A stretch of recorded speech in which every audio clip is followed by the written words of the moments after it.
I'm excited to tell you guys to announce right here, right now, that PvP leagues are coming with Guild Wars 2 Heart of Thorns.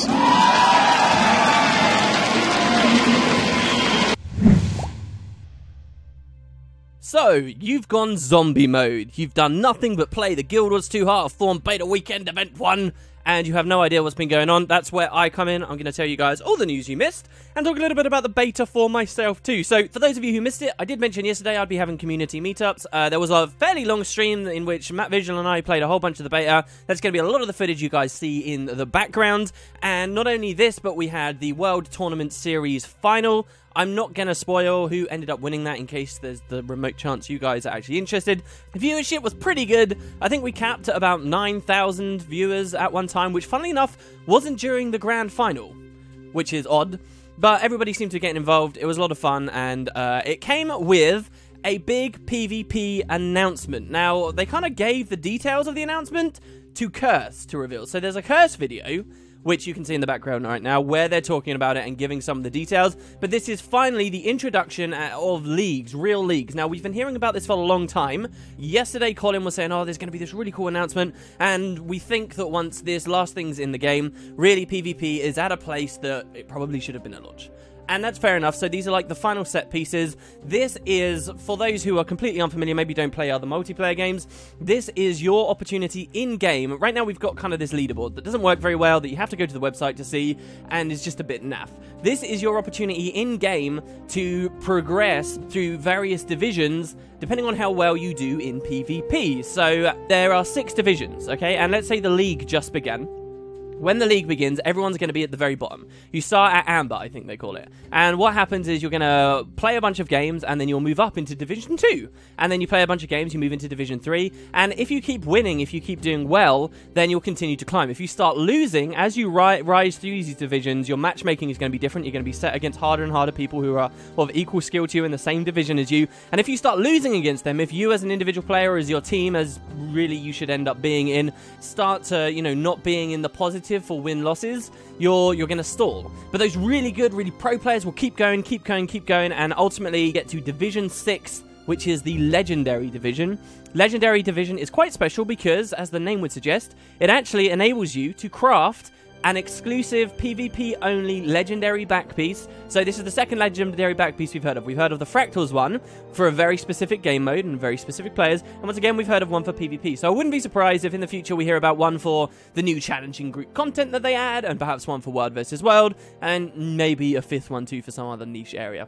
This is your incentive, not just crafting the legendary PvP back piece, but also people in Legendary, as leagues go through, they are actually considered for qualification into the World Tournament Series itself. This big tournament we just saw the finals of, where the winning team won $25,000. And hopefully, if a scene starts rolling, this is like really important infrastructure to get a scene rolling. We will see those prize pools go up, we'll see more viewership on the tournament, and ArenaNet pushes the PvP side of the game that they have put so much effort into. And looking at Tyria 3D maps, stuff behind the scenes, I could tell you they've put a lot of effort into PvP. A lot of it we haven't seen. Finally, they may see the fruits of their labors. Some more specifics. If you look on the background right now, you'll see kind of the screenshot. This is what you'll see when you're in-game. And basically, you're going to go through these little bars, these little pips, as you play. Now, for the first 2 divisions, all they're saying is you just have to play games, all right? If you play games, if you're an active PvPer, then you will progress up through the league. You'll get into the later divisions. But then for Division 3 and 4, it's only actually counting your wins. So you have to be playing a lot, but winning a lot as well. And so as you win, you'll continue to rise. So far, nothing is like knocking you back, though. So it's just a time investment. If you play PvP enough during that league, then you'll get at least up to Division 4. However, if you want to get higher than that, Division 5 and 6, it's going to start tracking your losses. So you might get progress through division, get like a pip, but then if you lose a game, you're going to lose progress and you'll dip back down. So for those last 2 divisions, to get into the Legendary Division, where you're getting these increased rewards and the legendary stuff and all these good things, to stay there, to get there in the first place and stay there, you have to be consistently winning with your team. And so in this way, you know who the really good players are. And it's funny because I've always known about league infrastructure, and I've always known that it would be good for the game, but I never really considered how it would affect me as a player, my perspective for wanting to play PvP. But I'm seriously looking at like this screenshot now, and I'm like, you know, I wonder, when this comes out, I wonder if all I did was PvP, like, and I really went ham. I've gone through periods, it's been a long time now, since Triple Trouble Worm came out, I've been mostly PvE, dashes of small roaming world versus world, no big Zerg stuff. That's kind of been me for Guild Wars 2. Haven't done much PvP except for dailies, and I don't consider that really PvPing at all, to be honest. So, I've been out of it for a long time, and I kind of wonder, what if I return to that? What if I return to what it was like a long time ago when you had free and paid tournament tokens, and I would really try very hard and, you know, do quite well for myself, actually join teams. I wonder, how good am I? How high can I get? And you know, I think a lot of people are going to be thinking that. A lot of people, even if they're just thinking of solo playing, they're going to be thinking, how good am I going to get? This is really good. I think universally, everyone's very, very happy about this. There isn't, you know, some people will say, oh, there's going to be so much QQ for PvEers who are upset that PvPers get their own back piece. Really, there isn't any of that. I think most people are fairly content. PvEers are getting so much of the expansion, so much else to be excited about. And I really like that for once, PvP is offering something super special for PvPers. It's not like, I mean, there are benefits reward-wise to PvP right now. For example, you can get dungeon skins, weapons specifically, much quicker than actually running the dungeons and having to deal with the daily cap if you PvP a lot. There are places for PvP. There are some things it excels at, but this is something unique, and it's not just Glorious Armor unique. We're legendary tier here. That's fantastic. I've heard some people speculating that the back piece could be a cape. Oh, that would be very cool, wouldn't it? But I doubt it. I think capes might be like an expansion 2 thing, if they ever come at all, but clipping might just be too vast of an issue now. And I just wish they would forget about that. I know there's a lot of complaints. Clipping is one of those things that I'm definitely not in the majority. I don't care about clipping at all. You guys have seen how gaudy a lot of my characters are. If I want a cape, if it's clipping, I don't really care, but there's a lot of other people who do, and I think that's always going to be a problem for that feature. Anyway, the back piece itself looks fairly cool, but what you got to remember with stuff like this, his cosmetics are only one half of the coin, especially when you're talking about an item that is so exclusive for like the top end people. It's about the prestige of having it. That's what's important. So, leagues, again, for those of you totally out of the idea here, they're not like permanent things. We'll have a league rolling for like a season during the year. So, you know, a matter of months. The Hearthstone scene, they run theirs like monthly, I believe, which a lot of people think they were slightly too short. But, you know, they're going to pick an amount of time for a league. Because they say season, I'm expecting about 3 months or something. And when that ends, people will be rewarded for however high they got, you know, whatever division they got to, as well as the rewards they were getting just from climbing their divisions already. And what happens from that point is they reset everything. Everyone goes back down to the start. Now, that might sound really lame, but it's actually very good, because what it means is, forever, when you see a PvPer in GW2, and you see that they are in the Legendary Division, you know for a fact they weren't just some great player a long time ago that got very high. For example, people who, you know, got their rank 80 in PvP but haven't played like 4 or 5 balance patches since, but that they are actually right now that good at the game. And that means a lot. That means it's something worth showing off. That means it doesn't get devalued over time. It also means if you don't like a specific meta or a way that the game's balance has been, or you didn't have a really good team for a while and you just never managed to climb that high, you get a fresh slate. Every now and then, you get that fresh slate, and everyone gets very excited, and they will try and climb again, and it creates like these bumps throughout the year that the PvP community can rally around and be very excited by. It's a really, really important system that you see in a lot of other PvP games. Very happy that it's finally come to Guild Wars 2.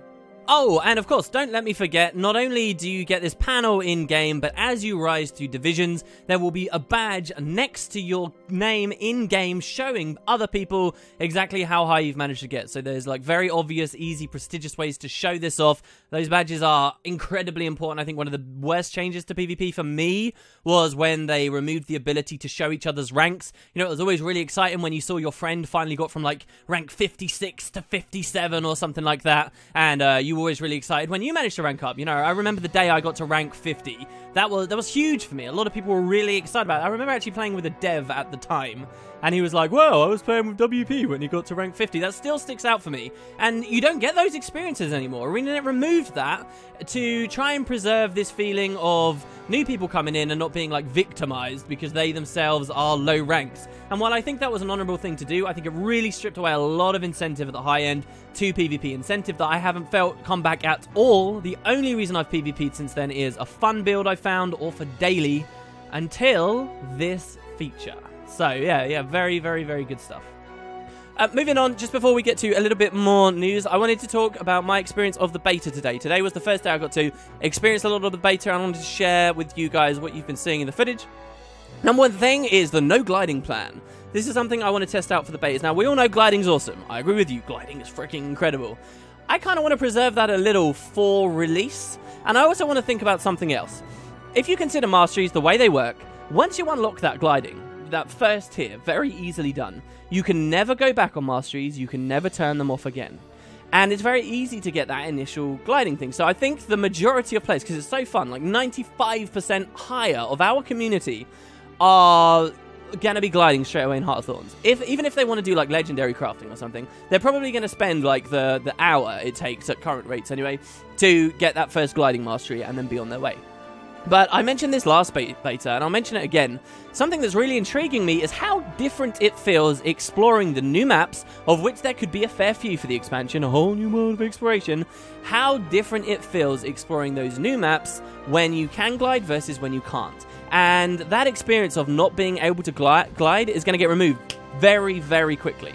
So for this beta, I want to see how it feels to not glide, to see if I can resist, because then that means that when Heart of Thorns comes out, maybe I will deliberately put that off so that I can have that kind of unique perspective on what it felt like to have to walk everywhere, and then later finally be able to glide and have this totally different experience when I go through with an ult or I return to these old areas, just like that Metroidvania kind of style thing that they're going for. So that's something I'm testing out with the beta right now. I was playing with Matt, who could glide, and ultimately when Heart of Thorns come out, I'll be playing with everyone else who can glide and I won't be able to. So there's a lot of situations where people just like fly off over a gap and I'm like, God damn it, I can't do that. That's like even further incentive to get certain masteries that I wasn't appreciating before. You know, single player games that do the kind of this Metroidvania style thing, it's your own personal motivation. It's less that everyone else has it and you don't, but this is totally a factor because this is an MMO. I found that quite interesting.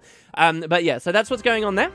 Instead, I'm doing a little bit of the New Hawk mastery and some of the mushroom stuff, but I haven't really made too much progress yet. Right now, I'm fairly satisfied with how long it takes to get these masteries. I wasn't using any experience boosters and stuff, just trying to find events, play them. We do only have a small slice of Verdant Brink to explore, so how I read my mastery gain rates compared to the rest of Heart of Thorns, I don't know, but it feels okay right now. Definitely not too short, and that's what I was scared of. A couple of other things about the beta. Just small observations so far. The map bonus reward system is giving you airship parts for the new map. Why? We don't know. These are probably just a currency for spending at NPCs. You can maybe go into some more elaborate theories that airships are going to be a big part of this expansion as they were for the base game. They did actually add the aerodrome to Lion's Arch. I was talking today on the stream about this fact. I really feel that when they changed Lion's Arch and they added these certain places, like the aerodrome, like the chapel, it's not that necessarily with the chapel, for an example, that they're going to add weddings to Guild Wars 2 one day. I don't think they really are. Maybe it's on the table, but it's probably, you know, way off in that back corner near Cantha somewhere. I think, actually, what they're probably doing is they're setting these things up and saying, because in the story, there's going to be stuff that comes back to Lion's Arch, and we'll use this. So there might be a wedding in the story, and the best candidates, I think, are probably Marjorie and Casimir, because they're the only main relationship we've seen so far. There could be others, though, you know, new characters that we meet. If there's no new characters we meet that are compelling in this expansion, then, you know, I'd say that they've done something wrong. So that's what I think they'll probably do, and here we've got airship parts and an aerodrome in Lion's Arch that will open one day.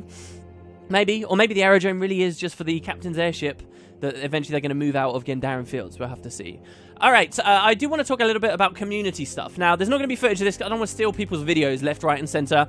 But I do want to sum up some cool things I have seen about the beta and interesting tricks and stuff. First of all, a lot of people are breaking out of the map and getting down onto the floor. I've heard some very interesting things, like the size of the map is huge, like Tyria-sized huge. A lot of people have found underground ruins and unfinished stuff. That absolutely, if you needed more convincing, that absolutely confirms, you know, we're not looking at the roots yet, and the roots really are this whole other dense layer under below. Some weird profession mechanics. We've got the fact that Unrelenting Assault, the Revenant Sword 3 ability that spams you around blinking all over the place. If you use that on a Mesmer in PvP, and the Mesmer portals away to the other side of the map, your Unrelenting Assault will take you to them regardless. So you can actually kind of hijack and travel through enemy Mesmer portals using Unrelenting Assault. That's amazing. That's very, very, very cool.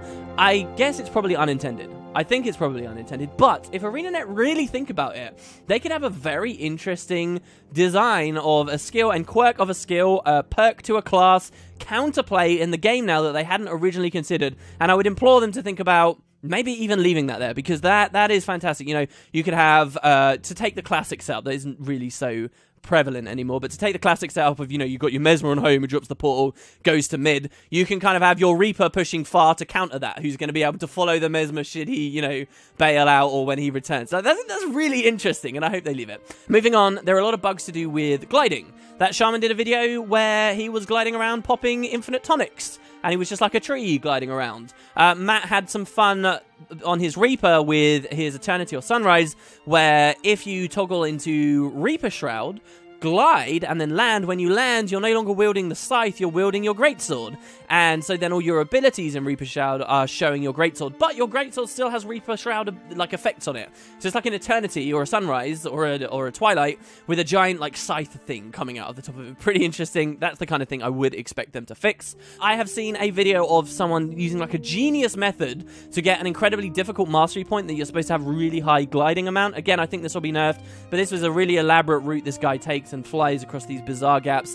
And this is the kind of gameplay that I think is going to be really fun to see in videos when Heart of Thorns comes out. I proposed to Matt this idea that, you know, I'm trying to not glide. What if ArenaNet at some point, you know, you get to the second map and they just have a giant chasm there, you know, just this epic-sized chasm that you have to glide across and maybe use some updrafts as well to get to the map at all. So it's just kind of like, all right, from this point on in Heart of Thorns, you guys need to be gliding. Go back, earn it, and then you can fly across, you know. And we were discussing whether this was much of a possibility, but beside that, what excites me is then the idea of players climbing up like as high as they can near this cliff and then, you know, chaining tons of experimental rifle portals with an allied Mesmer who was on the other side, and someone managed to drop a portal in midair for them just so that they can chain all these ridiculous abilities together to get to the other side. And, you know, maybe like 5 months after Heart of Thorns come out, somebody figures out the technique of crossing the gap without having to glide and progresses into the expansion without a mastery that they originally thought. That's the kind of fun stuff we see in single-player Metroidvania games that we're all familiar with playing, you know, bugs that allow you to sequence break stuff,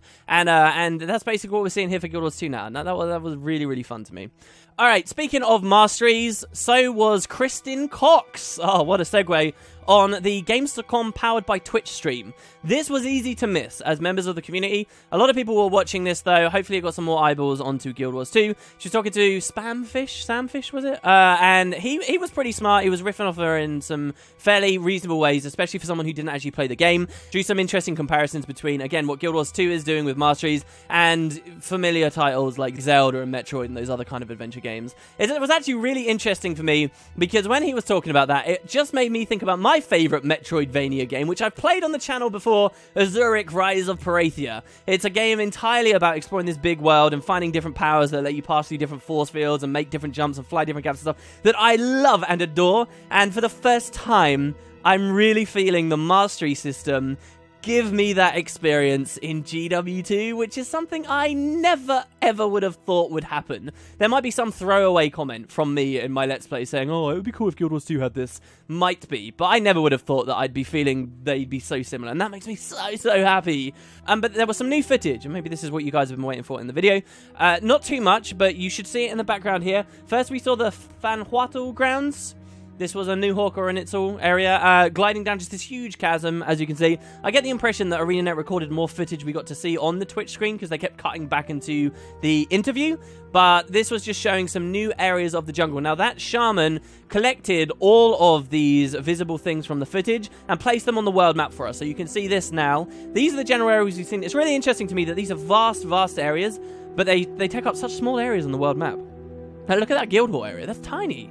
We also heard a bit more about the Chak, or Chark as they're called. Now the Chark are like these insect creatures that we haven't been able to fight just yet, and potentially would have had a lore for them based on the data mining thing. And these guys kind of spit lots of gooey oil stuff at you, and she talked about how there's a mastery to cleanse yourself of these stacks. Now what I really liked hearing with this example was this was not a hard gate. We've talked about the merits of soft and hard gates before. Someone brought to my attention, you know, hard gates are really good because when you use a soft gate, you get people just kind of bang their head into the wall over and over and over and over and over until they manage to proceed and they're not quite sure whether they should be leaving. And I can understand that. Soft gates are a little bit less clear, but this definitely wasn't kind of, you cannot fight Chark unless you have the mastery. It was more, alright, they're going to be a little bit more challenging. Once you have the mastery, you can think about fighting them in a different way. And that sounds so PR-y and stupid, but it just came out of my mouth, and that's because that's exactly the way this mastery interacts with the Chuck. So that was very nice. We saw, lastly, a bit of the Golden City and the Exalted. So we know about the Exalted mastery track. We know that it allows you access to the Forgotten City, and we know it has a tier that allows you to summon a champion once a day that you can fight for rewards. This is what they're showing. It's a Tempest. The Tempest gets wrecked. You can see he goes to 1 health at one point. That's absolutely because they're playing with dev commands on that make them invulnerable. They made this daily guy difficult. And I'm guessing, though, that lots of people will be able to fight it. I doubt it. It's not in a little instance or anything. Lots of people are going to be able to fight this thing. So they're making it challenging. You'll probably have loads of people grouped around in the Forgotten City every day. Just to help each other fight this thing as more people come in to claim their daily. And that's a nice thought to me as well, that it, again, think of Skritzberg. If this is like the new nobody hangs around Skritzberg, why would you? Well, we might have players once Heart of Thorns come out. Yeah, you got your Lion's Arch people, you got your role players in the Black Citadel and Holbrack, and then you got, you know, every day you can go to the Forgotten City, and maybe there's a group of people on your server, you know, let's say that it's so full that the mega server system is actually paying attention to your server here, and you meet them like every day, and they're like, oh yeah, you know, do you want to get your daily? And they just kind of hang out there. That's a really nice thought. The guy looked badass. His name was the Broken Burnisher. That's not the kind of same naming conventions we saw for Massat before in the previous game. Though the prevailing theory, and one I still stand by, is these are probably a branch of Massat. And that's pretty much it. That's pretty much what was announced there. Most of it was just rehashes of stuff we already knew. Other than that, guys, I've been playing a lot of Reaper today. Very much enjoyed the class. Didn't do too well playing a Condi Reaper. I was really looking forward to the chill, fear kind of combo, and it just seemed really lackluster. Maybe I'm just not a very great Condi Necro these days since Poison started changing the way it stacks intensity. Apparently you can get up to 20 Poison, and I just didn't know. So, may have to play with that a little bit more. Seen some interesting stuff from Chronomancers. I've seen some interesting Shatter combos. I saw somebody did a build video where they had over 30 stacks of Torment and Confusion on a mob from a Chronomancer. That looks like an awful lot of fun. Tempest, still, I just feel no excitement for, even slightly. And neither Revenant, really, even though Shiro's out, even though there's this cool trick to it, I don't really fancy playing that too much either, though we still can, of course. Last thing I'll mention, and this was something I got an in-game mail about, and that's how we can perhaps predict, this is tin foil hat theory, so get ready, we can perhaps predict how big the expansion is in a more convincing way than we've been able to before. And that's by looking at the distribution of mastery points in the new maps. If we assume, and this is a big if, okay, straight away, but if we assume the majority, or even all, of the mastery points that we're getting in Heart of Thorns are going to be, like, found around the maps, kind of like how skill points were distributed before, you can kind of take the fact that we've got, like, 3 in this small slice of Verdant Brink, and expand to the fact that there are, what was it, 36 masteries in total? So if you say there's like 3 per like little chunk like this, and then maybe even per layer, you know, we'll give them the benefit of the doubt there and suggest, you know, that there's 9, they're just kind of on top of each other. Also, we obviously cannot disregard the fact that you're getting extra mastery points from the adventures there too, which accounts for a little more.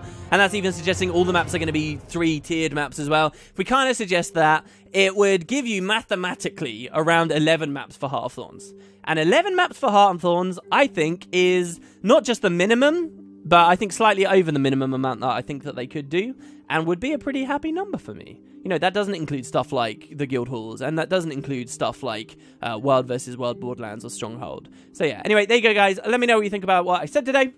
I hope you're enjoying the beta. There'll be more sum-ups and stuff as it comes flying in tomorrow, so check back there. Hope you're having a wonderful evening, guys, and I'll catch you next time.